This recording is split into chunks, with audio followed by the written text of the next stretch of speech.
Lakhan sir, मेरी आवाज proper है? जी बिल्कुल ओके है।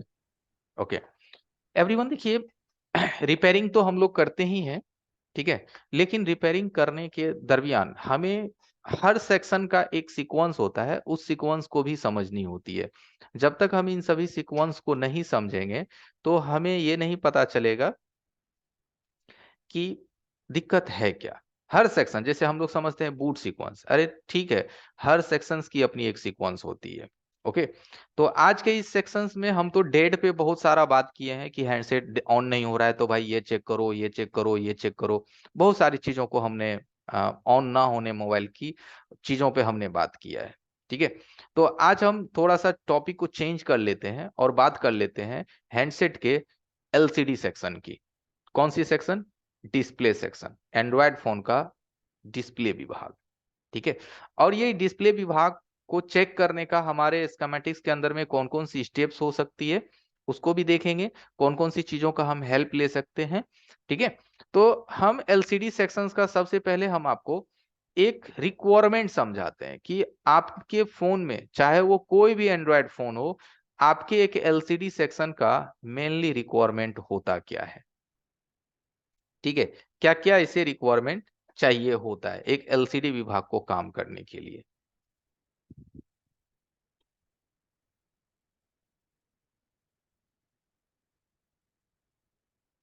अगर हम एक एलसीडी सेक्शंस की बात करें तो ये जो हम यहाँ पे के स्क्रीन पे बनाए हैं, ये आप अपना एलसीडी समझ लीजिए या एलसीडी का सॉकेट समझ लीजिए। जे जे फोर जैक, एलसीडी जैक, ठीक है। अब ये एलसीडी जैक पे जब आप एलसीडी लगाते हैं तो यहां से आपका प्रोसेस स्टार्ट होता है। तो सबसे पहली प्रोसेस कि आप अगर किसी फोन में डिस्प्ले लगाए, लेकिन डिस्प्ले लगने के बावजूद भी एलसीडी पे कुछ भी, कोई भी तस्वीर नहीं है, लग रहा है कि डिस्प्ले में भाई कुछ आ ही नहीं रहा है, तो हमें इस एलसीडी कनेक्टर में आप देखते होंगे कि मानिए एक पिन से लेकर के 40 पिन की कनेक्टर है, ठीक है। मानिए यहाँ 20 नंबर हो गया और यहां से हमारा 21, और मानिए कि ये 40 पिन की आपकी कनेक्टर है, ठीक है। तो 40, अगर मानो ये 40 पिन की कनेक्टर है डिस्प्ले की, तो आखिर कौन सी लाइन में दिक्कत है आप कैसे जानेंगे? 40 का 40 तो खराब नहीं ना हो सकता है जी। कोई ऐसा लाइन होगा जिसके खराब होने की वजह से हमारा बाकी लाइन बंद है। तो हमें ना इसकी रिक्वायरमेंट तो पहले समझ में आनी चाहिए ना कि भाई एक एलसीडी जैक को, यानी एक एलसीडी को चलने के लिए रिक्वायरमेंट क्या है। 40 का 40 पिन तो नहीं खराब होगा, तो हम इसकी रिक्वायरमेंट को समझेंगे, ठीक है, कि एक एलसीडी को चाहिए क्या। तो सबसे पहले अगर हम बात करें कि आपके एलसीडी को क्या चाहिए, तो नेचुरली आप समझिए आपके एलसीडी को सबसे पहले अगर कुछ चाहिए तो 1.8 वोल्ट। क्या चाहिए? 1.8 वोल्ट। आपके एलसीडी को अगर सबसे पहले कुछ चाहिए तो वो 1.8 वोल्ट। अब आप बोलोगे कि ये 1.8 वोल्ट कौन देगा आपके फोन में, तो इतनी तो नॉलेज हो गई होगी कि ये वोल्टेज या तो आपका पीएमआईसी दे सकता है या फिर ये वोल्टेज आपकी एलडीओ दे सकती है। अब जो लोग एलडीओ जानते हैं वो समझ गए होंगे, अब जो नए जानते हैं तो वो तो फिर सीखनी पड़ेगी, है ना। एलडीओ 4 पिन का होता है। अब ये जो 1.8 वोल्ट आपके एलसीडी को मिलेगा और एक पॉइंट इसका क्या होगा, ग्राउंड हो जाएगा। तो क्या मिला? एक पॉजिटिव और एक निगेटिव। जब आपके एलसीडी सॉकेट को एक पॉजिटिव और एक निगेटिव जब मिल जाएगा आपके फोन को, तो जब आप यहाँ पे एलसीडी लगाएंगे तो ये वोल्टेज आपके एलसीडी के ऊपर में, आप एक ग्लास देखते होंगे जहां पे आपका एलसीडी का पत्ता जुड़ा होता है ना, तो जो स्क्रीन के नीचे एक आईसी होती है जिसको कफ आईसी हम लोग कहते हैं, या एक जिसको नहीं कहते एलसीडी का ये ग्राफिक है भाई, वहां दबेगा तो लाइनिंग आ जाएगा, है ना। आप देखते हो ना, वहां दबता है तो सेट में लाइनिंग आ जाती है। ये 1.8 वहीं पे जाती है। और जब ये 1.8 वहां पे जाती है तो वो एलसीडी का जो आईसी है वो इनेबल होता है, और फिर वहां से उस एलसीडी की आईडी, क्या होता है उस एलसीडी का आईडी निकलता है, ठीक है। तो आप बोलोगे कि सर कितने आईडी निकलते हैं, तो आपके एंड्रॉयड फोन में एलसीडी का दो आईडी होता है। एक होता है आईडी 0 और एक होता है आईडी 1, ठीक है। अब ये जो लाइन है कहाँ जाएगी? आपके सीपीयू में। जब ये दो लाइन आपके सीपीयू में जाएगी तो आपके सीपीयू को ये मालूम हो जाएगा कि नीचे आईडी जो है वो मौजूद है। यानी आईडी मौजूद है, इसका मतलब डिस्प्ले मौजूद है, यानी कि नीचे डिस्प्ले लग गई है। कैसे पता चला? वोल्टेज आई, निगेटिव आया, आईडी गया सीपीयू में, तो सीपीयू को पता चल गया कि हमारा नीचे जो है डिस्प्ले वो कनेक्ट हो चुका है। समझते जाइएगा, सीक्वेंस जो जो हम चीज लिख रहे हैं ये एक सीक्वेंस में है। तो 1 नंबर में वोल्टेज, 2 नंबर में आईडी चेक करनी है। अब जो मोबाइल आपके पास आया है उस मोबाइल में वो पिन कहाँ पे है वो हम बोर्नियो से बता देंगे, कि बोर्नियो से आप देख लोगे कि ये लाइन कहाँ पे है। अब आप बोलोगे सर बिना बोर्नियो का कोई उपाय बताओ ना, कि बोर्नियो लेनी ही नहीं पड़े, अब बिना बोर्नियो का रिपेयरिंग कर ले। कुछ कुछ इंस्टीट्यूट वाले हैं जो कि कहते हैं कि बिना बोर्नियो का मैं रिपेयरिंग सिखाऊंगा, बिना स्कीमेटिक्स का मैं रिपेयरिंग सिखाऊंगा। स्कीमेटिक्स की कोई जरूरत ही नहीं है। आपको लगता है कि बिना स्कीमेटिक्स का समझ जाओगे ये 3 नंबर पिन क्या है, ये क्या है, ये क्या है, ये क्या है? जरूरी है।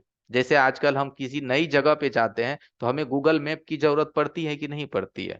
नोकिया का जमाना था, उस वक्त था ही नहीं गूगल में, ये क्या कहते हैं, स्कीमेटिक्स या मैप। उस वक्त किताब चलता था, बड़ा बड़ा किताब से देखते थे, है ना। लेकिन आज क्या है, जब स्कीमेटिक्स है अवेलेबल, बल्कि ये नहीं है कि बोर्नियो ही खरीदना है, जो मर्जी वो खरीद लो, जब स्कीमेटिक्स है अवेलेबल तो हमें वहां से देखने में क्या फर्क पड़ता है? और कितना महंगा है स्कीमेटिक्स, है 2000-2500 रुपए की चीज है। तो वोल्टेज के बाद ये आईडी आपके डिस्प्ले में, सीपीयू में जाएगी। जब सीपीयू में ये आईडी जाएगी तो सीपीयू को डिटेक्ट हो जाएगा कि डिस्प्ले मौजूद है। तो सीपीयू सबसे पहले आपके एलसीडी को क्या करेगा?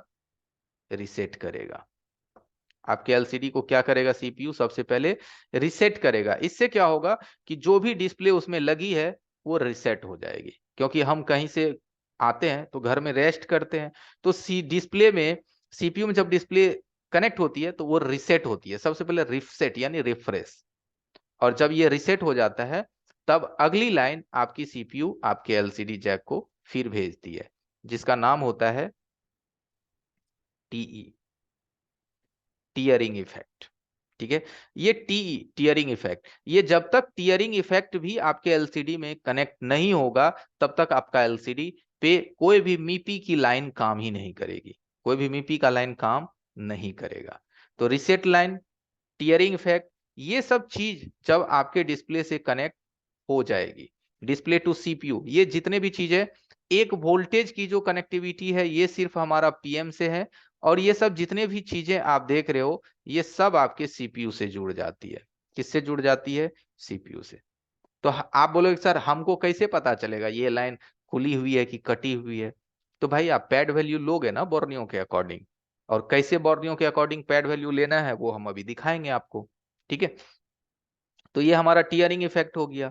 इतनी लाइन जब कंप्लीट हो जाएगी तब आपके डिस्प्ले में मीपी का लाइन आना स्टार्ट हो जाएगा। क्या स्टार्ट हो जाएगा? मीपी।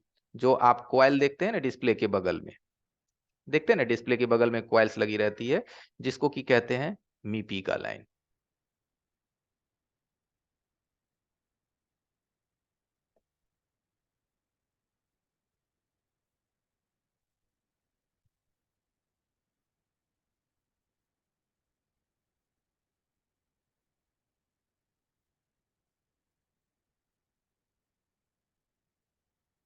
1 2 3 4 5 होता है।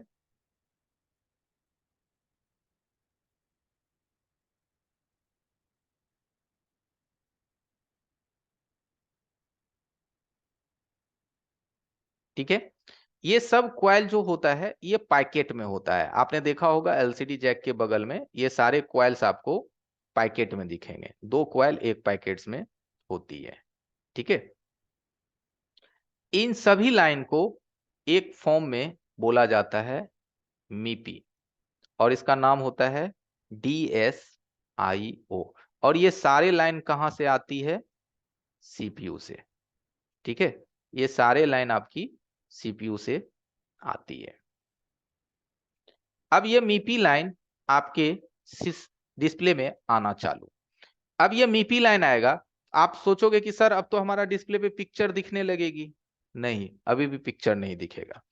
अभी आपके डिस्प्ले में पिक्चर को दिखाई देने के लिए इसमें सबसे जो इंपॉर्टेंट है वो है 2 लाइन इसमें और जुड़ेगी।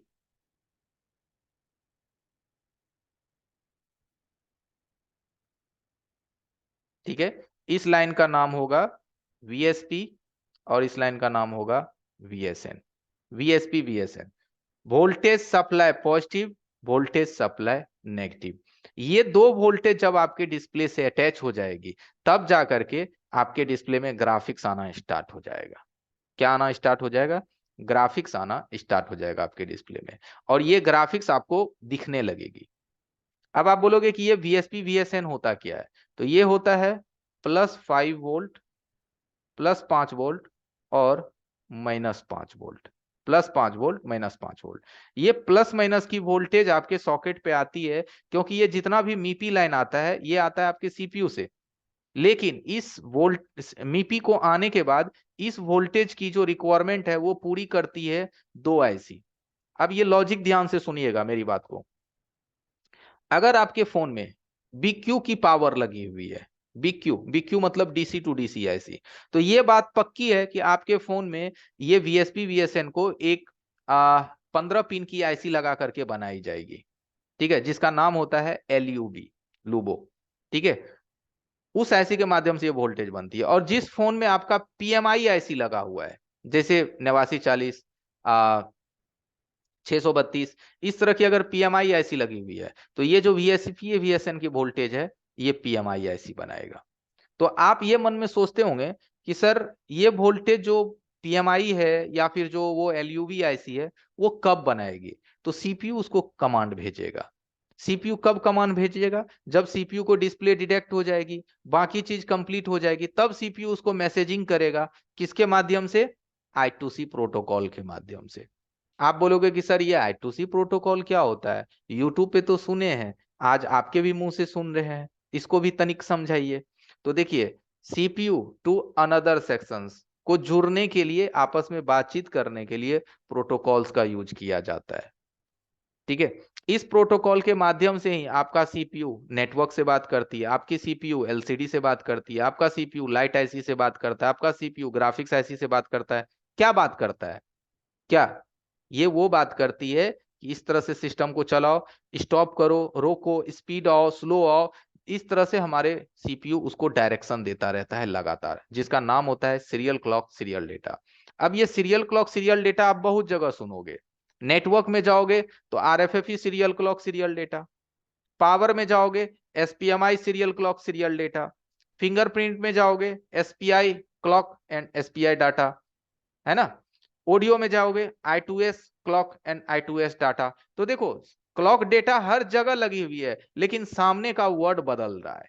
क्या हो रहा है? सामने की वर्ड बदल रही है। SPMI है, SPI है, I2C है, I2S है, RFFE है, ये सब क्या है? आप बोलोगे सर, सर से ऊपर जा रहा है। देखो, सर से ऊपर इसलिए जा रही है क्योंकि आज इस चीज को अगर आप सुन रहे हो और आपको लगता है ये हमें नहीं मालूम है, तो आपको ये भी लगना चाहिए कि हमको जानकारी नहीं है। आई बात समझ में? यही जानकारी देने की तो हम कोशिश कर रहे हैं कि आप सीखो। नहीं जानते हो तो सीखो। कब तक अंदाजी में फोन को हम ऐसे फूकते रहेंगे? ठीक, बन गया फूकने से ठीक है, बट हर बार तो नहीं नहीं सी होगी, सीक्वेंस समझना पड़ेगा। तो ये VSP VSN, अब ये सभी चीज मैं दिखाऊंगा आपको बोर्ड पे, पहले इसको मैं कंप्लीट तो कर लूं। अब ये VSP VSN आएगी, डिस्प्ले में ग्राफिक्स बन जाएगी। फिर अब इसकी इसकी जरूरत पड़ेगी LCD के लाइट की। तो आपके एंड्रॉयड फोन में LCD की लाइट को जलाने के लिए 3 लाइन का प्रयोग किया जाता है। कितना? 3। एक एनोड और 2 कैथोड। ए के के, एक एनोड 2 कैथोड, जिसको कि हम लोग कहते हैं लाइट की वोल्टेज, लाइट बैकलाइट। अब इसकी जो वोल्टेज है वो 5 से लेकर के 30 वोल्ट तक होती है। अब ये लाइट आपके फोन में कैसे चलता है? ठीक है, तो आपके फोन में LCD की लाइट को जलाने के लिए 4 प्रकार की सिस्टम चलती है। एगो तो 6 पिन का आईसी, बचपन से आप देख पा रहे होंगे, 6 पिन का आईसी, एगो डायोड, एगो कॉइल, बहुत पुरानी आईसी। उसके बाद PMI सिस्टम, PMI आईसी ही हमारा लाइट सेक्शंस का भी काम करता है। दूसरा, तीसरा में अगर आप देखोगे तो एक 9 पिन का आईसी, आप MI का Y1 में जा करके देखना, 9 पिन की ऐसी लगी हुई है लाइट की। फिर उसके बाद 12 पिन की लाइट ऐसी, 8A वगैरह में देखा, LK वगैरह। 4 प्रकार से आपके एंड्रॉयड में लाइट की सिस्टम चलती है। अब इसके बाद आप जाओगे ओलेड एलसीडी में। ओलेड मतलब सैमसंग वगैरह में जो सुपर आर्मोलेड की एलसीडी लगी हुई है, तो उसमें आईसी की संख्या फिर बढ़ जाती है। हाँ, और जो ओलेड में जो हमारा वोल्टेज बनता है लाइट का, मात्र 7 वोल्ट, 7.2 वोल्ट के करीब ही बनती है। इसमें बनती है एलसीडी एलईडी एचडी में आपका 25-30 वोल्ट, और उसमें मात्र 7 वोल्ट तक बनेगा, 7.2 के करीब ही। ठीक है। तो ये लाइट की कितने प्रकार हो गए ओलेड को जोड़ करके? तो 5 प्रकार। अब 5 प्रकार की लाइट सेक्शंस अगर आप उसकी वर्किंग प्रिंसिपल सीख जाते हैं, तो अभी तक के इस दुनिया के जितने भी एंड्रॉयड फोन हैं, आप उसकी लाइट एलसीडी सेक्शंस को आराम से पकड़ सकते हैं। ठीक है। तो हमें देखिए टारगेट क्या करना है, इस बातों को समझिए। हमको ये नहीं टारगेट करना कि अरे ये रेडमी का फोन है, इसको तो हम बना लिए, ये ओप्पो का फोन है, इसको कैसे बनाएंगे? नहीं, ब्रांड पे मत जाइए। रेडमी, ओप्पो, वीवो से हमको कोई मतलब नहीं है, हमको कोई मतलब नहीं है। आज आप घर में दूध खाते हो ना जी, कोई भी कंपनी, आप चाहे सुधा लो, अमूल लो, या किसी का भी लो, तो दूध ही मिलेगा। आई बात समझ में ना? ब्रांड से क्या मतलब है? ऐसा थोड़ी ना कि कोई मिल्क के नाम पे हमें शहद खिला देगा, हो ही नहीं सकती है। तो कहने का मतलब बस इतना ही है, ब्रांड्स को मारिए, टेंशन छोड़िए, आ जाइए सर्किट के प्रिंसिपल पे, कि एक सर्किट चलती कैसे है, लाइट कितने प्रकार से काम करता है, चार्जिंग कितने प्रकार से होती है, नेटवर्क में हमारा कौन कौन सा सिस्टम्स है, ठीक है, हमारा स्पीकर कितने प्रकार से बजाया जाता है। ये प्रकार अगर सीख लीजिएगा, सारे मोबाइल फोन पे आपकी नजरिया साफ हो जाएगी। अब इतने सारे मोबाइल फोन को आपके सामने दिखाना इम्पॉसिबल है, लेकिन इन 4 सिस्टम को समझना इम्पॉसिबल नहीं है। लाइट के 4 सिस्टम, नेटवर्क हमारा मीडियाटेक कॉलकॉम, ठीक है, हमारा ऑडियो सिस्टम्स की प्रक्रिया, चार्जिंग की प्रक्रिया। तो इन चीजों को समझाना बेहद आसान है, और ये चीज ही अगर आप समझेंगे तो सर्किट पे आपकी पकड़ हो जाएगी। हमारा कहने का मतलब क्या है? सर्किट पे पकड़ बनाइए। ठीक है। हैंड स्किल तो चलो ठीक है, सर्किट भी समझ में आनी चाहिए। तो एनोड कैथोड के लिए क्या है? ये लाइट सेक्शन से आपकी वोल्टेज आ जाएगी। ओके।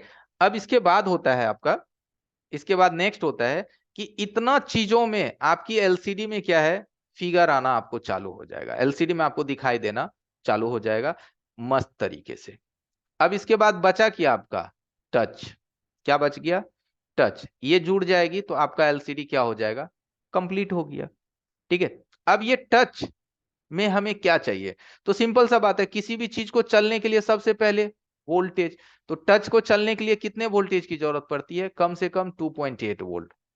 ये वोल्टेज आप दोगे टच को। बाकी टच को चलने के लिए हमारा चाहिए serial clock, serial data, interrupt line, reset line.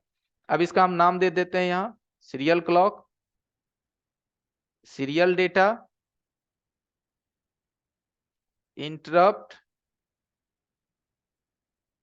Reset. अब इतने लाइन में क्या होती है, आपका टच भी चलना चालू। ठीक है।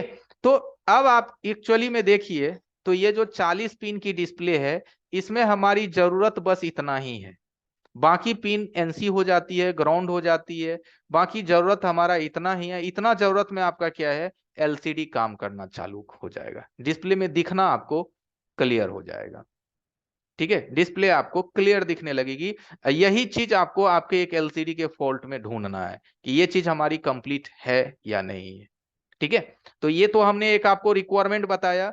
अब इसमें आप बोलोगे कि सर हमें नंबरिंग कर दीजिए, तो लो भाई नंबरिंग मैं कर देता हूं। 1 नंबर में ये वोल्टेज ढूंढोगे, 2 नंबर में आईडी ढूंढोगे, मैंने कि स्टेप्स में बता देता हूं। 3 नंबर में रिसेट लाइन, 4 नंबर में टीयरिंग, ठीक है, 5 नंबर में मीपी, 6 नंबर में वीएसपी वीएसएन, 7 नंबर में एनोड कैथोड, 8 नंबर में हमारा ये सीरियल डेटा, सीरियल क्लॉक। ठीक है। कुछ कुछ मॉडल में आपको एक लाइन और इसमें दिख जाएगी, कुछ कुछ मॉडल में इसमें एक लाइन आपको और दिख जाएगी, F G error, FG error, इसको फेगर एरर कहते हैं। कुछ कुछ मॉडल में आपको ये भी देखने को मिलेगा, FG एरर, फेगर एरर। इसका काम होता है कि जब हमारे फोन में जो ग्राफिक्स आती है, यहाँ पे देखिएगा ये मीपी की लाइन अलग अलग लाइन से आती है, तो जब ये डिस्प्ले में कनेक्ट होता है तो इस फिगर को कंबाइंड करने का काम हमारा FG एरर करता है। अगर ये कटेगा तो कई बार पिक्चर एकदम दानेदार ऐसे झुंझली सी ऐसे हो जाती है, जैसे पुराने दूरदर्शन टीवी चलते थे उस तरह से झिंझली झिंझली हो जाएगी। ठीक है, इस पिक्चर को ये एक स्लॉट में नहीं ला पाता है। तो एक क्या है कि एक डिस्प्ले सेक्शंस का हम पूरा आपको एक बता दिए। अब इस चीजों को हम आते हैं बॉर्नियो पे, कि इन चीजों को आप अपने स्कीमेटिक्स की मदद से कैसे कवर करेंगे, कैसे इन चीजों को आप मिलाएंगे कि ये चीज आपके फोन में अवेलेबल है या नहीं है। अब डिस्प्ले में भी क्या है, तीन प्रकार से डिस्प्ले आपके फोन में काम करती है। AMOLED है, एक हमारा ये है जो अभी हमने आपको बताया, और एक डिस्प्ले है हमारा BQ फोन वाली, उसमें ID का इस्तेमाल नहीं होता है। तो अगर हम उतना अभी हम सबसे ज्यादा एक्सप्लेन करने लगेंगे तो ये 1 घंटा बहुत कम पड़ जाएगा। तो जो नीड है जिसके माध्यम से आप तुरंत हैंडसेट को समझ सकते हैं, उस पर अभी हम ज्यादा फोकस किए हैं। अब अगर आप देखोगे कि अगर आप स्कीमेटिक्स का हेल्प लेते हैं या बोर्नियो वगैरह का अगर आप हेल्प लेते हैं, तो इसके अंदर क्या है, काफी सारी चीजें इसके अंदर हमें देखने को मिलती है कि अगर किसी भी एक मॉडल को अगर आप सेलेक्ट करते हैं, किसी भी एक मॉडल को आप सेलेक्ट करते हैं, तो इसके अंदर उस मॉडल का आपको बहुत सारा चीज देखने को मिलता है। इसके अंदर अगर आप देखिएगा, बीट मैप है, डायोड है, हार्डवेयर सॉल्यूशन है, स्कीमेटिक्स है। ठीक है, यहां से देखिए, बीट मैप है, डायोड है, हार्डवेयर सॉल्यूशन है, स्कीमेटिक्स है, स्मार्ट बोर्ड है, थर्मिस्टर है, एंड वोल्टेजेस है। यानी कि बोर्नियो कितना डेटा दे रहा है, 1 2 3 4 5 6 7, 7 डेटा ये आपको देता है। एक मॉडल का, एक मॉडल का 7 डेटा ये आपको देता है, 7th डेटा एक मॉडल का, कि अगर एक मॉडल में किसी भी प्रकार की प्रॉब्लम में आप फंसे हुए हैं तो इतने सारे डेटा ये देती है। अब इस डेटा का आपको यूटिलाइजेशन भी तो पता होना चाहिए, उपयोग पता होना चाहिए कि इसका उपयोग हमें कैसे करना है। अगर इस उपयोग को आप नहीं इस सिस्टम वाइज यूज कीजिएगा, तो ये चीज आपके साथ होने के बावजूद भी आपको कोई फायदा नहीं मिलेगा। चीज तो है आपके पास, लेकिन इसका वर्क आपको नहीं पता है। ठीक है, अब इन चीजों को आप कई तरीके से यूज कर सकते हैं। ठीक है, स्कीमेटिक से भी कर सकते हैं। तो इन चीजों को हम हर चीज में आपको हम खोल के दिखा देते हैं। सबसे पहले हम इन चीजों को आपको दिखा देते हैं यहाँ डायोड वैल्यू से। ठीक है, क्योंकि डायोड वैल्यू की बात हम इसलिए कर रहे हैं क्योंकि अगर कोई भी LCD फॉल्ट आ रहा है आपके पास, तो सर्वप्रथम ये तो नहीं ना हमें है कि भाई हमें तुरंत प्रोसेसर पे चली जानी है। नहीं, पहले हम, आप देखते होंगे कि कोई बंद फोन भी आता है तो आप मल्टीमीटर से डायोड वैल्यू के माध्यम से काम करते हैं। किसके माध्यम से काम करते हैं? डायोड वैल्यू के माध्यम से। आप उससे देखते हैं कि हमारा कौन सा लाइन मिसिंग है, तो इसमें डायोड वैल्यू इन्होंने दे दिया है। ठीक है, स्कीमेटिक्स के अंदर इसके माध्यम से क्या है कि आपको डायोड वैल्यू का पता चल जाएगा कि आखिर हम डिस्प्ले सॉकेट की बात करें तो किस प्रिंट पे क्या हमें मिलने वाला है, ये चीज यहां से आपको पता चल जाता है। ठीक है, यहां से आपको पता चल जाता है कि हमें क्या मिलने वाला है। ठीक है, हर लाइन की आपको यहां से दिख जाएगी कि किस लाइन पे हमें कितना मिलना चाहिए। ओके, तो हर लाइन यहां से क्या है हमारा मेंशन हो जाता है। अभी देखिए यहाँ पे वही सब सारी चीजें हैं, जैसे कि LCD का VSP VSN 1.8, वो सब सारी चीजें हैं जो अभी हमने बताया। अब यहाँ पे आप देखोगे कि यहाँ पे LCM D3, ठीक है, यहाँ पे क्या है LCM D3 D2, है ना। तो ये वही लाइन है, इसको कहते हैं मीपी का लाइन, इसको क्या कहते हैं? MIPI की लाइन। तो यहाँ पे क्या है, लैंग्वेज थोड़ा चेंज किया हुआ है, LCM है ना, LCD connector module, LCM D2 यानी डाटा टू, पॉजिटिव और नेगेटिव। तो ये वही MIPI की लाइन, यहाँ पे जो आप ये कॉइल देख रहे हैं ये सब MIPI का लाइन है। इन सब पे करीब करीब सेम GR ही देखने को मिलती है, इन सब पे करीब करीब आपको बरोबर GR ही देखने को मिलता है। ठीक है, तो इसके माध्यम से क्या है कि हमें एक डिस्प्ले कनेक्टर का एक पैड वैल्यू का आइडिया मिल जाता है। डिस्प्ले कनेक्टर का क्या है, एक हमको कनेक्टर वैल्यू की एक हमें आइडिया मिल जाती है कि किस वाले पॉइंट्स पे हमें क्या GR मिलना चाहिए। अब अगर हम इसे मीटर से चेक करते हैं, सपोज दैट मल्टीमीटर से चेक करते हैं, और मीटर से चेक करने के बाद हमें यह पता चलता है कि यहां से इस वाले प्रिंट्स पे हमारी GR नहीं आई। सपोज दैट देखिए,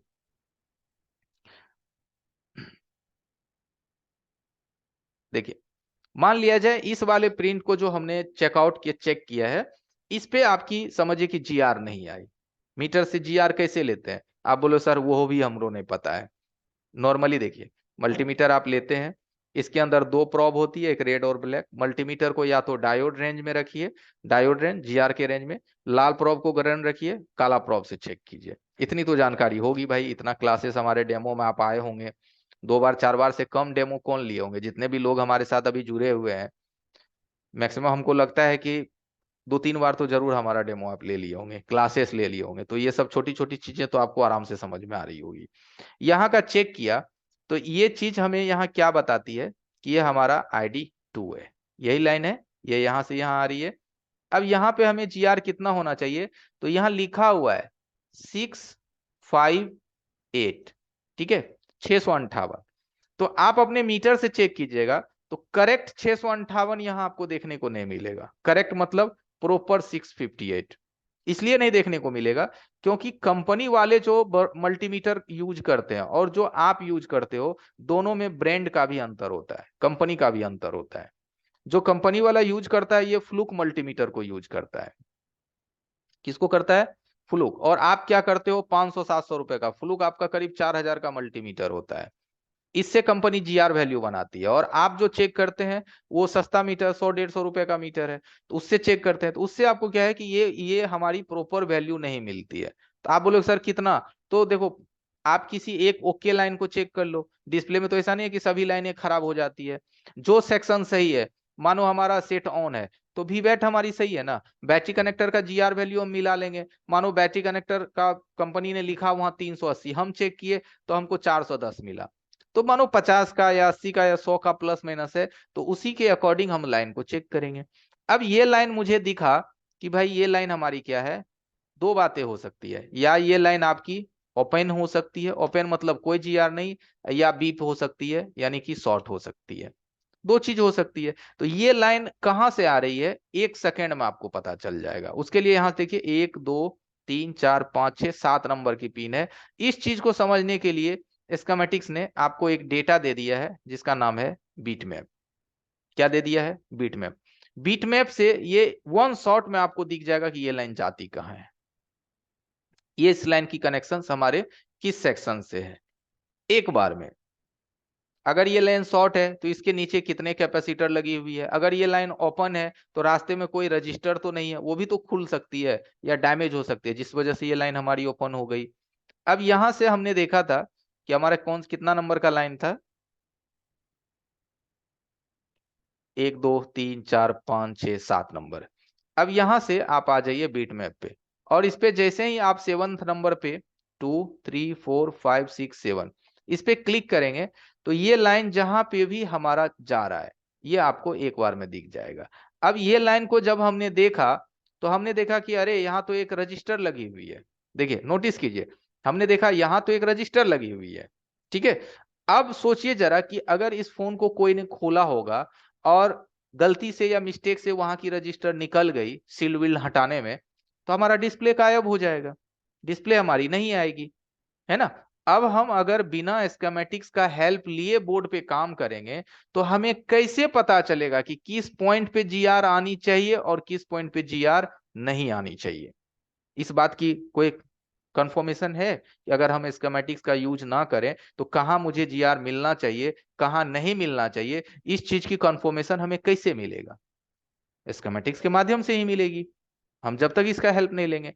अब ये रजिस्टर आप चेक करो, अब ये रजिस्टर अगर यहाँ पे मौजूद है तो इसका आपको मान देखना पड़ेगा कि इस रजिस्टर की वैल्यू कितनी है ना। अगर ये रजिस्टर मानो यहाँ पे मान लो नहीं है, सपोज दैट गिर गया, खुल गया, तो ये रजिस्टर आप दूसरा डालने से पहले इसकी आपको वैल्यू पता होनी चाहिए ना, वैल्यू किस रजिस्टर का क्या मान था। बिना मान जाने आप इसको कैसे लगाइएगा सर्किट पे? आप बोलेगा सर जी जंपर कर देंगे, चलो ठीक है, ओम्स में थी तो चल जाएगी, बट किलो में होगी तो जंपर करना आपके लिए हानि हो सकता है। तो हमें इसका वैल्यू जानने के लिए आपको स्कीमेटिक्स की हेल्प लेनी पड़ेगी। तो यहाँ पे देखिएगा स्कीमेटिक्स को चलिए खोल लेते हैं। तो हर चीज का क्या है, जो अभी जो आप देख रही है बोर्नियो, इसमें हर वर्क के लिए इसके अंदर डेटा दी गई है।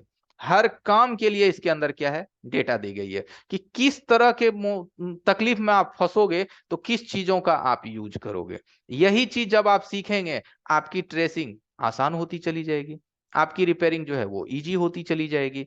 अब जब हमने यहाँ पे देखा कि भाई हमारी ये वाली कंपोनेंट्स है, तो अब हम इसका आ जाएंगे लेआउट में।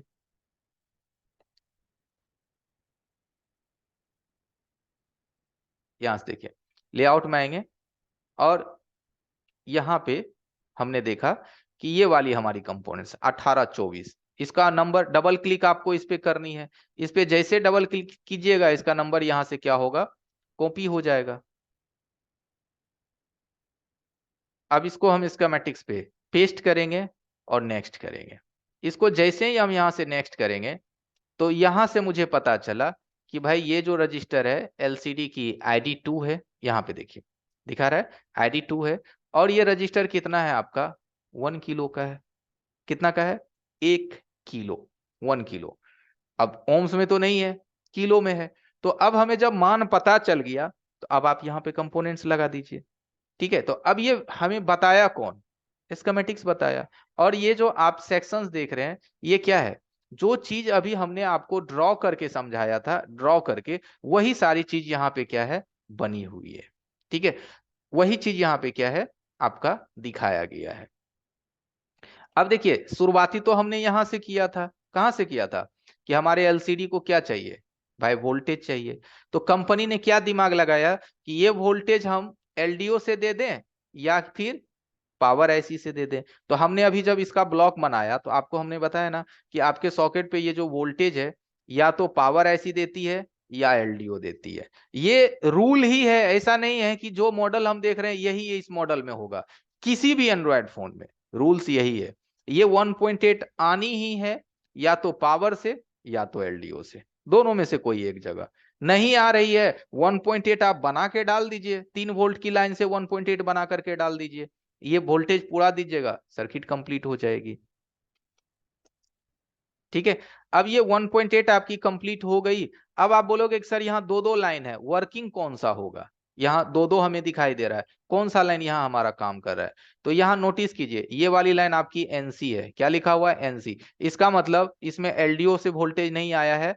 VREG L6 ये आपका वोल्टेज PMIC से आया है, पीएम मतलब पावर मैनेजमेंट, उसके L6 लाइन से ये वोल्टेज आ रही है। तो हम कंफर्म हो गए कि ये लाइन हमारा क्या है, PMIC से आ रहा है। कहां से आ रहा है, PMIC से। अब यहां से आप मिलाइए आपके एलसीडी का वो टोटल चीज आपको मिल जाएगा 1.8। 1.8 के बाद अगर आप देखिएगा तो एलसीडी का एनटीसी, अब इसमें एक लाइन बढ़ा दिया, एनटीसी निगेटिव थर्मल कॉफिशियंस, एनटीसी का नाम आप लोग सुने होंगे, निगेटिव कॉफिशियंस, ये जो कि हीट होने पे अपनी मान को बदल लेती है।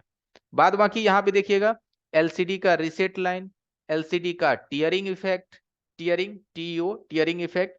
अब एलसीडी का सीएबीसी, ये तो आप बोलोगे सर ये इसका क्या काम होता है, इसका काम होता है लाइट आईसी को, ये लाइन यहां से चली जाती है लाइट आईसी को, किसके लिए, ब्राइटनेस को कम ज्यादा करवाने के लिए। आप अपने फोन में ब्राइटनेस कम ज्यादा करते हैं, उसके लिए इस लाइन की जरूरत पड़ती है, ब्राइटनेस को कम ज्यादा करने के लिए। बाकी तो यहाँ पे आप देखोगे ID0 ID1 आपने देखा ही था जो हमने ब्लॉक बनाया। ठीक है, बाकी ये हमारा जो नीचे का लाइन है ये सब हमारा एनोड एंड कैथोड, ये हमारी लाइट सेक्शन के लिए हो जाती है, लाइट के लिए। इसके बाद नेक्स्ट आप देखेंगे तो यहाँ पे VSP VSN हमारा छूट रहा है, ये देखिए क्या है, VSP VSN +5 वोल्ट -5 वोल्ट। ठीक है, तो वो सब सारी चीजें यहाँ पे है जो अभी चीजें हमने आपको ब्लॉक डायग्राम पे दिखाया। अब ये लाइन हमारी बोर्ड पे दिखेगी कहाँ पे, तो ये चीज अभी था ना कनेक्टर, यहाँ लाइन बाय लाइन आपको सब दिख जाएगा। ऊपर से देखते आइएगा anode, cathode, ID0 ID1, LCD का CABC line, tearing effect, reset line. ठीक है, अब यहां से देखिए ये टच का लाइन, किसका लाइन, टच का, सीरियल डेटा मीसोमोसी। ये इसमें जो टच की प्रोटोकॉल है वो I2C बेस नहीं है, SPI बेस है। SPI मतलब serial peripheral interface, SPI protocols. ये जो प्रोटोकॉल होता है, ये प्रोटोकॉल आपके मोबाइल फोन का सबसे तेज प्रोटोकॉल होता है, तेज मतलब फास्ट। ये प्रोटोकॉल बहुत ज्यादा फास्ट करता है, इसकी टच बहुत ज्यादा स्मूथ चलेगी, और यही सेम प्रोटोकॉल आपके फिंगरप्रिंट में भी यूज किया जाता है। अब ये मत सोचना कि यही लाइन फिंगरप्रिंट पे जाती है, नहीं, ये लाइन स्पेशली सीपीयू में चली गई, फिर सीपीयू से जब फिंगरप्रिंट की डिवाइस कनेक्ट होगी तो यही प्रोटोकॉल का इस्तेमाल किया जाएगा, जिसको कहते हैं एसपीआई प्रोटोकॉल। सबसे फास्ट प्रोटोकॉल होता है आपके एंड्रॉयड फोन का। ठीक है, इसके बाद नीचे का जो आप देखेंगे तो ये सब आपका इसका मीपी का लाइन, मीपी यानी कि ग्राफिक्स का लाइन यानी डेटा का लाइन ये, और वीएसपी वीएसएन यहां देख लीजिए। और वीएसएन में एक बात और है कि वीएसएन में आपकी जीआर वैल्यू नहीं आती है, यहाँ पे जो आप देखोगे वीएसएन में जीआर वैल्यू नहीं आती है, तो आपके मन में एक डॉट होगा कि सर ये लाइन अगर ओपन भी हो जाएगी तो हमें कैसे समझ में आएगा, क्योंकि इसकी तो रियली में जीआर वैल्यू आती ही नहीं है।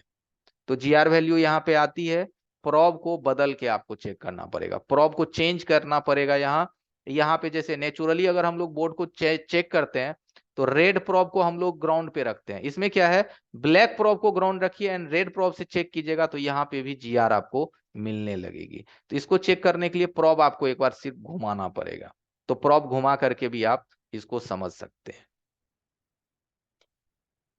ठीक है, तो एलसीडी सेक्शंस को समझने के लिए जो भी एक डेटा की जरूरत थी, इसको समझने के लिए आपके पास स्कीमेटिक्स अगर है तो हार्डवेयर सॉल्यूशन है, बीटमैप है और स्कीमेटिक्स है, इन सभी चीजों का तमाम यूज करके एक एलसीडी सेक्शन को आप अच्छी तरह से समझ सकते हैं। अब अगर इस सेक्शंस को और भी ज्यादा हम एक्सपोज करें तो इसका वीएसपी वीएसएन वाला सेक्शन, लाइट की सेक्शन, इन सभी चीजों को आपको समझना पड़ेगा, तब जाकर के अगर आपकी लाइट भी नहीं जल रही है, जैसे देखिए हम यहाँ पे आते हैं, अगर मान लिया जाए हमें देखना है कि इसकी लाइट की वोल्टेज नहीं आ रही है, तो इस मॉडल में आखिर इसकी लाइट की वोल्टेज कहां से आती है, तो इन तीनों में से कोई भी लाइन को आप सेलेक्ट करके आगे बढ़िएगा, ये आपको लाइट सेक्शन पे पहुंचा देगा। जैसे ये एनोड की लाइन है, इसको सेलेक्ट किए और यहां से नेक्स्ट किए, इसको जैसे ही हम नेक्स्ट करेंगे तो ये मुझे देखिए ये कहां पहुंचा दिया, एलसीडी बैकलाइट सेक्शन पे। ये आपका एलसीडी का बैकलाइट सेक्शन है, यहीं से आपकी एलसीडी सेक्शन जो है वो कंट्रोल हो रही है, एलसीडी सेक्शन का लाइट कंट्रोल हो रहा है। और ये कौन सी ऐसी है, LM3697, जिसको लाइट मैनेजमेंट ऐसी कहते हैं। 12 पिन की ऐसी है, प्रोटोकॉल वाली ऐसी है, नॉन प्रोटोकॉल वाली ऐसी नहीं है। प्रोटोकॉल मतलब ये जो कनेक्टिविटी है आईसी की वो I2C बेस पे है। अब ये I2C प्रोटोकॉल मिसिंग हुई तो ये आईसी आपकी ऑफ हो जाएगी, ये आईसी ऑन आपका नहीं होगा। अब इस प्रोटोकॉल को मापने के लिए आईसी उठा के भी माप सकते हैं, बिना उठाए भी माप सकते हैं। ठीक है, तो अगर हम ओवरऑल बताएं तो जब आप हार्डवेयर सॉल्यूशन, बीटमैप, स्कीमेटिक्स, इन सभी चीजों को जब आप अच्छी तरह से एक्सेस करना समझ जाते हैं, साथ ही साथ हैंड स्किल अच्छी हो जाती है। हैंड स्किल, कल हमने आपको हैंड स्किल का काम दिखाया था कि कोई भी फोन हो, डेड हो, कुछ भी हो, सेफली कैसे रिमूव करते हैं, रिबॉल कैसे करते हैं, बॉल बना के बोर्ड पे फिक्स कैसे करते हैं, और सेट ऑन भी होता है, इस बात की गारंटी है, सेट ऑन भी होता है। ठीक है, तो ये सब सारी चीजें हार्डवेयर एंड ट्रेसिंग, यानी कि ट्रेसिंग का शॉर्ट फॉर्म समझिए स्कीमेटिक। तो हैंड स्किल एंड स्कीमेटिक्स, ये दो चीज को जब तक आप मिला के नहीं चलिएगा तब तक आपको हमेशा दूसरों से ही चीजें पूछनी पड़ेगी। दूसरों से मतलब समझ रहे हैं ना, कोई फॉल्ट आएगा, उसको फोन लगाए, हमको लगाए, दोस्त को लगाए, भाई ऐसा है क्या करें। लेकिन जब आप स्कीमेटिक्स की इस्तेमाल सीख लीजिएगा, आपको किसी को फोन करने की जरूरत नहीं है, क्योंकि ये लाइट आईसी का पूरा रिक्वायरमेंट है। स्क्रीन पे जो आप देख रहे हैं, इस रिक्वायरमेंट में ये लाइट आईसी को चाहिए क्या, यहाँ A to Z का जिक्र किया हुआ है, क्या चाहिए। आपको किसी से पूछने की जरूरत नहीं है, इन चीजों को बस मदरबोर्ड के ऊपर में मापनी है। आप बोलोगे कि सर मापते कैसे हैं, तो जैसे नॉर्मल वोल्टेज मापते हैं वैसे इसको भी मापा जाता है, बशर्ते यहाँ पे हमें सावधानी रखनी पड़ती है कि कौन सा बॉल क्या है, किस पे हमें कितना मिलना चाहिए, किसकी कनेक्टिविटी किससे है। यही चीजों को सिखाने के लिए मैं आपके साथ हमेशा तत्पर रहता हूँ, हमेशा डेमो क्लासेस वीडियोज वगैरह देता रहता हूँ कि भाई अभी भी समझ लो, समय है, 50,000 खर्चा मत करो, मिनिमम से मिनिमम में सीख लो। ठीक है, नॉलेज है, प्राइसलेस चीज होता है, जो मर्जी लोग मांग देते हैं, इतना लेना है, ये देना है, वो देना है, नहीं, मौका मिले जितना कम में हो सके और जितनी अच्छी जानकारी हो सके लेने का कोशिश करना है। ये नहीं कहता कि भाई यहीं पे लो, अच्छा लगे लेना है, नहीं अच्छा लगे नहीं लेना है, लेकिन लगे कि नहीं ठीक है, कम है, समझ में आ रही है तो लेना है। 7:52 हो गए हैं, टाइम का अभाव रहता है और चीजें इतनी बड़ी होती है, टॉपिक इतना लंबा होता है कि समय बहुत कम पड़ जाता है और हमें बंद करना पड़ता है मीटिंग को। बस 2 मिनट हमारे पास टाइम है। जिनको भी लगता है कि हमें क्लासेस लेनी चाहिए, चैट बॉक्स में अपना नंबर मेंशन कर दीजिए, क्योंकि 3 मिनट बाद हम मीटिंग को क्लोज कर देंगे। 8 बजे से हमारी पेड वाली क्लासेस है, तो मुझे वहां टाइमली जाना पड़ेगा, नहीं तो पेड वाले लोग भी थोड़ा गुस्साने लगते हैं कि सर हमारे लिए हर बार 10-15 मिनट लेट ही आते हो आप। तो जिनको भी लगता है कि स्टेप्स वाइज सीखना चाहिए, कल हमने आपको लाइव दिखाया था और आज हमने थोड़ा सा स्कीमेटिक्स का आपको एक ओवरव्यू दिया कि ये स्कीमेटिक्स हमारे लिए कितना फायदेमंद है। गहरी जानकारी चाहिए, गहरी मतलब डीपली नॉलेज चाहिए, तो स्कीमेटिक्स सीखो भाई, सीखो। स्कीमेटिक्स ही आपको वो गहरा चीज दे सकता है जो कोई नहीं दे सकता, क्योंकि वो पूरी आपकी फोन का निर्माण है, पूरा फोन की सर्किट का, पूरा सर्किट का निर्माण है स्कीमेटिक। और इसको सीखेंगे तो ही चीजें समझ में आएगी। सिर्फ 2 मिनट हम रहेंगे, जिनको भी लगता है नंबर फटाफट डाल दीजिए। और जो क्वेश्चन आंसर रह गया, एक होता है ना कि सर हमको कुछ पूछना है, सर हमको तो टाइम ही नहीं मिलता है, आप अनम्यूटे नहीं करते हैं, तो कल का जो सेशन चलेगा सिर्फ क्वेश्चन आंसर का ही सेशन चलेगा 7 से 8। सिर्फ हम आपका सवाल लेंगे, क्या दिक्कत है, क्या कंफ्यूजन है, ठीक है। तो कल क्वेश्चन आंसर।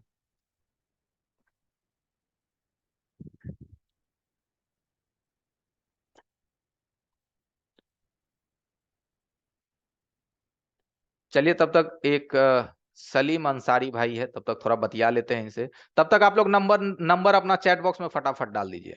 कोर्स की जो फीस है भाई 5,990 है। एडवांस चीजें इसमें सब हम सिखाएंगे, एडवांस लेवल की चीजें, रिबॉलिंग, black pasted, white pasted, double decker, tracing व्रेसिंग, स्कीमेटिक सब सिखाएंगे। 40 दिन से प्लस का आपका क्लासेस है।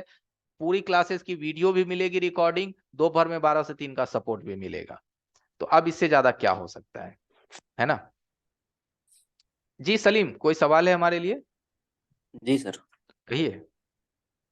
जी सर, वो मेरे को रिबॉलिंग वगैरह ऐसी का आ जाता है, लेकिन डायग्राम डायग्नोस करने नहीं आता।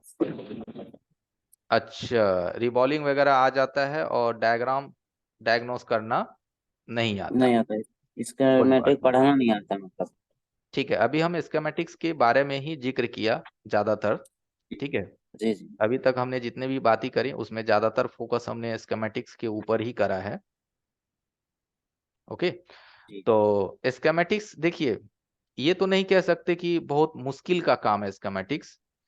जैसे इंग्लिश होता है ना, कि अगर हमें नहीं बोलनी आती है तो हमें बहुत ज्यादा वो फील होता है, लेकिन अगर अपन सीख लेते हैं इंग्लिश तो फिर अपने आप को बहुत ज्यादा प्राउडली फील करते हैं। जस्ट लाइक स्कीमेटिक वही है। जी सर। और सीख लीजिएगा, 100% सीख लीजिएगा, बेफिक्र रहिए। जी sir, thank you. Chat box में नंबर डाल दीजिए, अगर आपको लगता है कि हमें सीखना चाहिए तो चैट बॉक्स में नंबर मेंशन कर दीजिए। और विश्वनाथ भाई, कहिए। हाँ कहिए विश्वनाथ भाई। ठीक है सर। सर कल आपको एक मदरबोर्ड दिखाया था, उसका आपने बोला था उसका BQIC नहीं था, C31 पोको। तो कैसे बोर्नियो से निकलता है वो आप 1 मिनट आज लाइन पे रहिए, बस 1 मिनट ये लाइन थोड़ा पे रहिए। चैट मैं बॉक्स देख लीजिएगा। हाँ हाँ, मैंने चेंज कर दिया, चेंज कर दिया। ठीक। नहीं हुआ सर, अभी नहीं हुआ।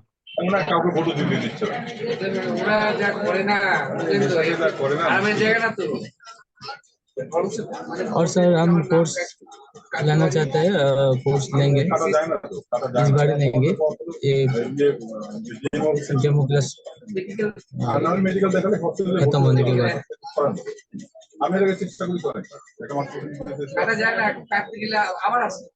नंबर फटाफट आप लोग मेंशन कर लीजिए।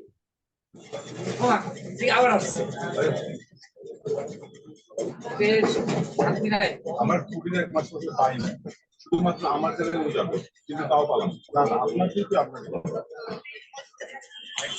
আমি তো ছেড়ে দেওয়ার জন্য রেডি, তো আবার সবকিছু ছেড়ে চাই। এটা এই ভোটে অসুবিধা হবে না, লোকসভা তো সেন্ট্রাল ফোর্স। नॉइस बहुत ज्यादा आ रहा है। आप एक काम कीजिए, अपना नंबर डाल दीजिए, हमारा टीम कॉल कर लेगा, कॉन्फ्रेंस पे हमसे बात कर लीजिएगा। ठीक है विश्वनाथ। हाँ 8 PM वाली टाइम हो गया है।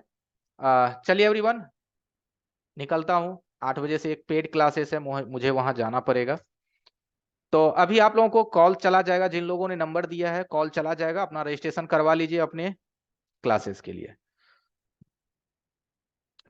और कल क्वेश्चन आंसर का सेशन रहेगा, जो भी आपके अंदर क्वेश्चन आंसर है, कल हम सिर्फ क्वेश्चन आंसर पे ही बातें करेंगे। तो एवरीवन, जिनका सवाल रह गया हो, जैसे महावीर जी नेपाल से हैं, विश्वनाथ है और धीरज है, मुन्ना है, विमल है, तो क्वेश्चन रह गया आप लोगों का, माफी चाहते हैं। कल फिर मिलेंगे, कल सिर्फ क्वेश्चन आंसर ही लेंगे, ठीक है। Good night, have a nice day, take care, हंसते रहिए, मुस्कुराते रहिए, नमस्कार।